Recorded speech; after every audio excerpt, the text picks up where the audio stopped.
안녕하세요. 피부과 전문의 최원우입니다.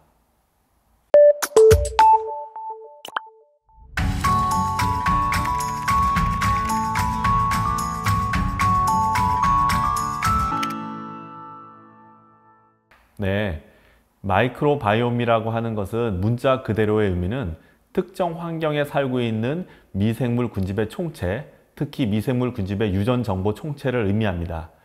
미생물이라고 하는 건 아시다시피 세균도 있고요, 곰팡이도 있고 바이러스도 있는데, 이런 미생물 총체가 특히 인체에 함께 살면서 인체와 함께 상호작용을 통해 인체의 건강을 유지에 도움을 주거나 또는 인간이 걸리는 어떤 병에도 영향을 주게 되는데요.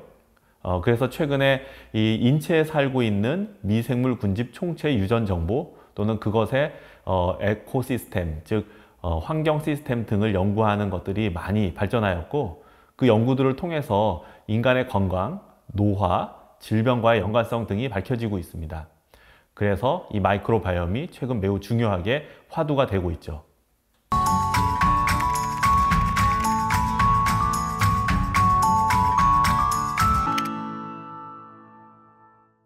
네, 인체에 살고 있는 마이크로바이옴은 크게 두 가지 위치에서 구분하여 연구되고 있는데요. 첫 번째가 사람의 장내에 살고 있는 장내 마이크로바이옴, 그리고 피부에 살고 있는 피부 마이크로바이옴, 이 두 가지 위치가 인간에 기생하고 있는 미생물 총합의 가장 중요한 부위입니다. 그렇기 때문에 당연히 피부에도 마이크로바이옴이 살고 있고 그 정보들을 가지고 있습니다.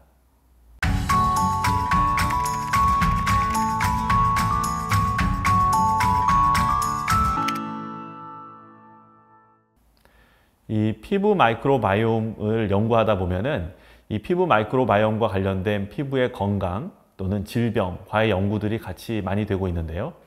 특히 피부 건강과 관련된 부분에 있어서는 정상 피부의 정상적인 기능, 예를 들어 피부 장벽 기능이라든지 외부에서 나쁜 균이 침투했을 때 그것을 방어하는 기능, 또는 피부의 면역 상태를 일정 수준으로 유지하는 기능 등에 대한 정상 기능 유지에 있어서의 피부 마이크로바이옴의 역할이 많이 연구되고 있고요. 두 번째로는 피부 노화와 연결된 피부 마이크로바이옴 연구들도 많이 진행되고 있습니다. 특히 아주 어린이들 시기에 이 갖고 있는 미생물 군집 총합의 유전체 정보와 늙은 사람의 피부에서 검출되는 유전체 정보의 총합은 서로 차이가 있기 때문에 이 나이가 들고 노화된 피부에서는 어떤 마이크로바이옴이 노화에 작용을 하는지, 또는 거꾸로 피부의 노화를 억제하기 위해서는 어떤 마이크로바이옴이 중요한 역할을 하는지 등이 최근 연구되어 보고되고 있고요.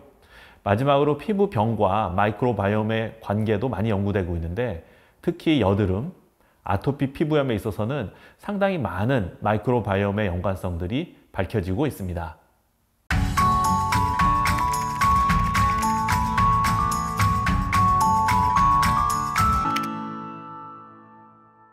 네, 앞에서 이미 이 장내 미생물총, 장내 마이크로바이옴 또는 피부 마이크로바이옴이 정상 피부와도 연결이 좀 되어 있고, 때에 따라서는 질병이 있는 상태에 상호 영향을 주고 있다고 말씀을 이미 드렸는데요.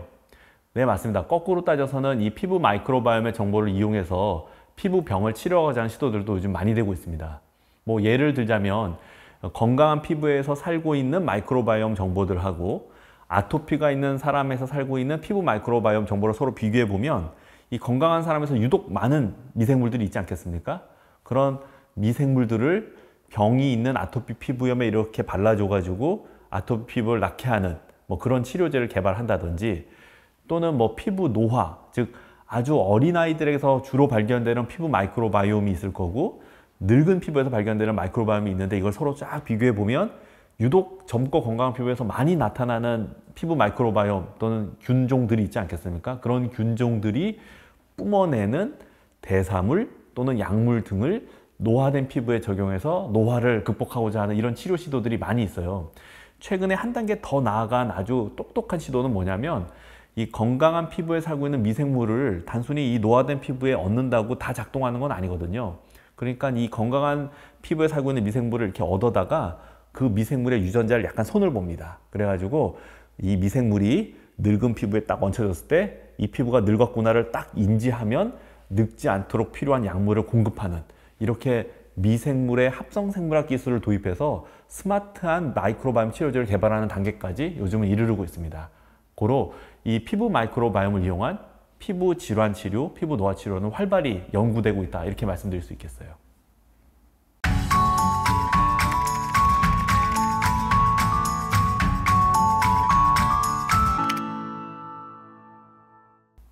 네, 저 이 분야에 굉장히 깊은 관심을 가지고 있습니다. 제가 일하는 웨스 피부과에서도 거의 한 8년 됐을 거예요. 지금 아마 식약청이 운영하는 공용 IRB 윤리위원회의 정상적인 저희가 심의를 얻어서 건강한 피부 또는 병적 상태의 피부에서 직접 마이크로바이옴을 채취하고 분석하는 연구를 저희 웨스 피부과 그리고 협력하고 있는 큐티스 바이오에서 진행하고 있습니다. 아마 저희 병원에 오신 분들 중에는 저희가 이 피부 마이크로바이옴을 채취하고 본인의 갖고 있는 이 피부 마이크로바이옴이 건강한 상태인지 아닌지를 분석해 주는 것을 무료로 하고 있거든요. 오신 분들 중에 받은 분들도 있으실 거예요. 특히 여드름이 있거나 또는 무슨 피부병이 있는 분들은 저희가 그 원인이 되는 마이크로바이옴 상태들을 무료로 검사해 주고 있으니까 저희 병원에 오신다면 또 그런 검사도 받으실 수 있고요.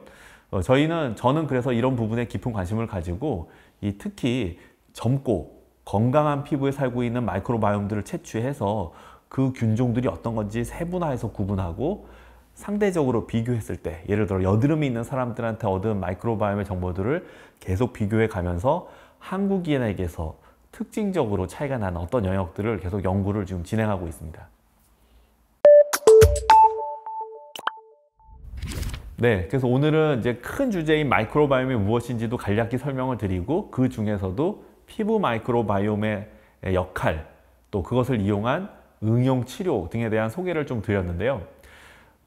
제가 이 분야에 관심을 가지고 저희 웨스 피부과의 이원시 원장이나 많은 원장님들의 협력을 얻어서 특히 저희가 안전하게 이 공용 IRB 윤리위원회 심의까지 딱 얻어가지고 저희 병원에 내원하시는 손님들 중에 자발적으로 나의 피부 마이크로바이옴 상태가 궁금해, 이런 분들은 계속해서 무료로 검사를 진행해드리고 분석에 대한 리포팅을 해드리고 있으니까 혹시 관심 있는 분들이라면 언제든지 웨스 피부과의 문을 두들겨 주십시오.